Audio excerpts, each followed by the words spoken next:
Alright, let's finish up with the cultural impact of democracy. Language. Until 94, English and Afrikaans were the only official languages of the government.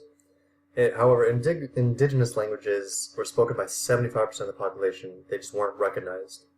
So under the new constitution, they add 9 African languages as official languages.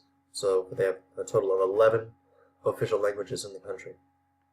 English is still the dominant language, despite being the home language of only 9% of the population. And so here's the breakdown as far as what people speak. For the most part, Zulu, Xhosa, Afrikaans, Sesotho, then English. And so you can see, even though English is the home language of a small portion, because there's such variety, they all work together to learn English because that's kind of the common tongue that they can all work together with.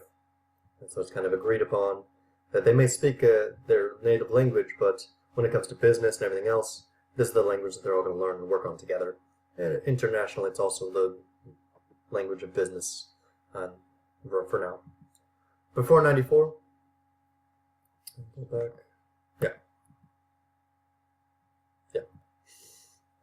Before 94, whites used their economic and political power to enforce their ideas of what culture was. As before 94, it was pretty much white culture was culture.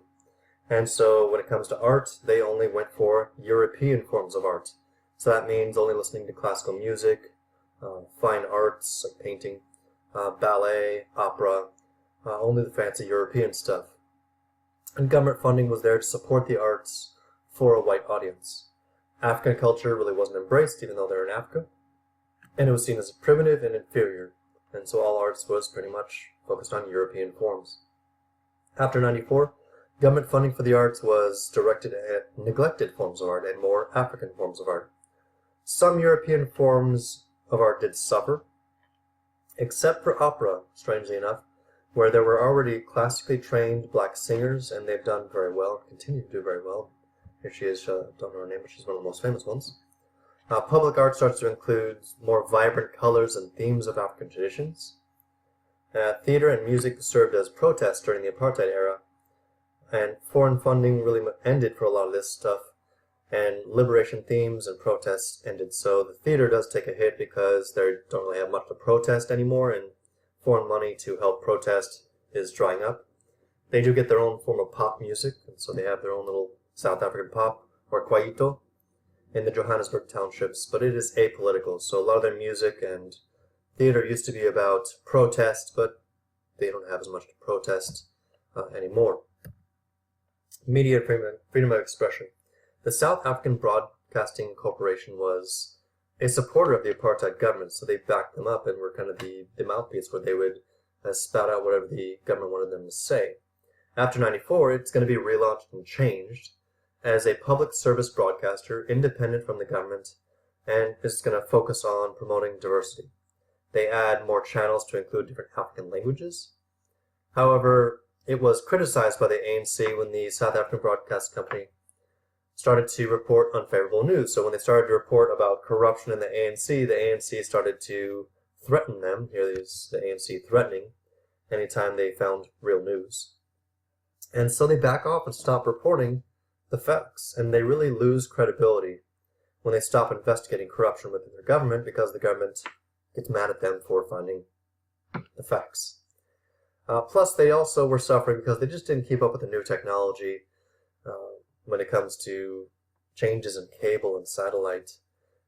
So many consumers have just switched to pay channels and satellite dishes to get their channels, so they don't actually use South African. They'll get American channels and British channels instead. Before 94, some newspapers were very critical of the government, but they were usually restricted by censorship, and they would be harassed by the government. Under the new government, freedom of expression is included, including the press, is included in the Bill of Rights, but it's not full free speech, so it's not like America where you can just say whatever you want. You can't have propaganda, you can't incite violence, and you can't have hate speech. Only the Americans are crazy enough to include all that for free speech.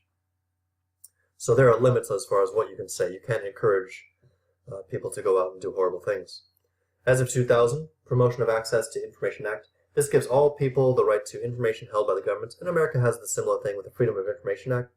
But there are limits. The government passes a later law, and here there's a little cartoon where people are mad that the government's going to have some secrets if it's connected to state security. Difficulty there is the government gets to decide what it's going to hold, what it's going to release, so it's not really transparent. The government could be hiding things to make them look bad. They have a very high level of freedom of press, but there are limitations. And that's it.